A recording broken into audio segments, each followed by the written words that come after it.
Hello everyone, so this is an update of solving unemployment forever. Now I have a previous video on this topic, but this is actually some updated math, so I'll consider this version 2. So this is the inverse technological reduction variable, which is productivity increases due to technology, and then this is the expansion of industry variable. So this reduces the number of workers required, and this is the Industrial Revolution, that's the big one.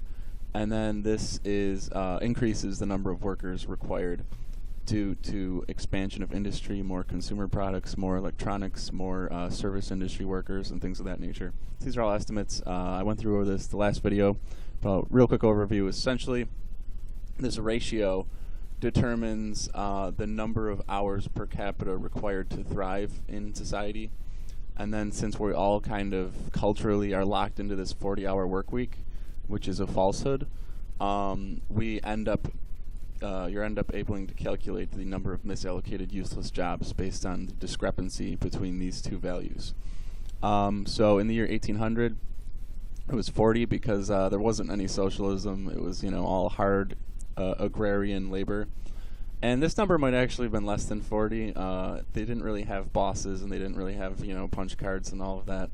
And then, honestly, you can link the Great Depression and the mass unemployment of the Great Depression to these numbers and to these productivity increases, which is really fascinating if you use that in your historical review and you use that as a lens to view history.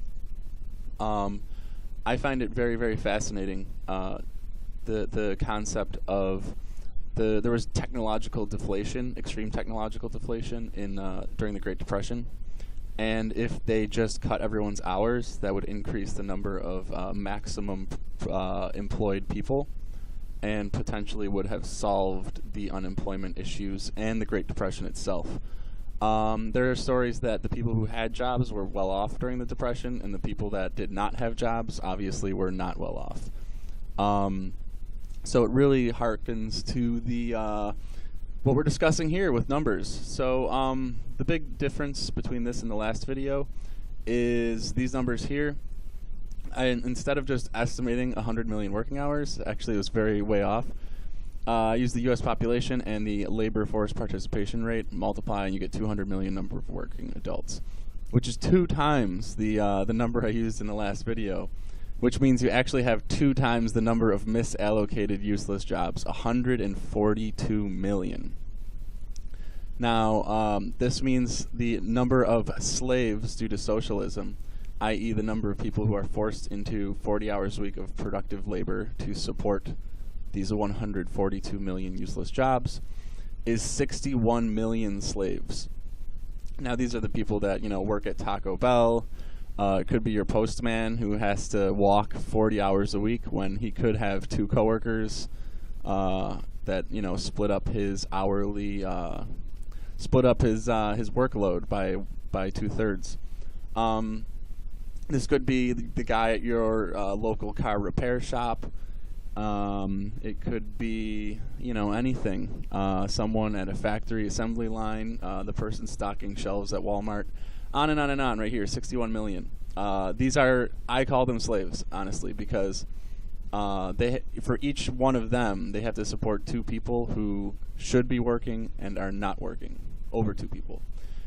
So here is the same numbers, but with, or the same figures, but with new numbers. You have 300 billion wasted hours of labor every single year, 37 billion wasted days, 74 billion wasted gallons of gas.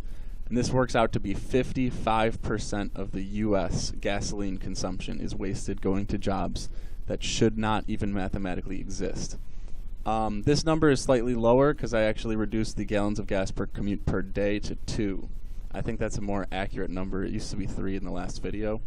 But that's still, if you get 20 miles a gallon, that's 40 miles each way. Or 40 miles each day, 20 miles each way. And then also a 42% reduction in traffic. Now, I didn't bother converting the gas consumption to these years, but I did convert the population and working adults to these years. So these numbers should be accurate as well. Anyway, that's it for the updated version. Thank you, and have a nice day.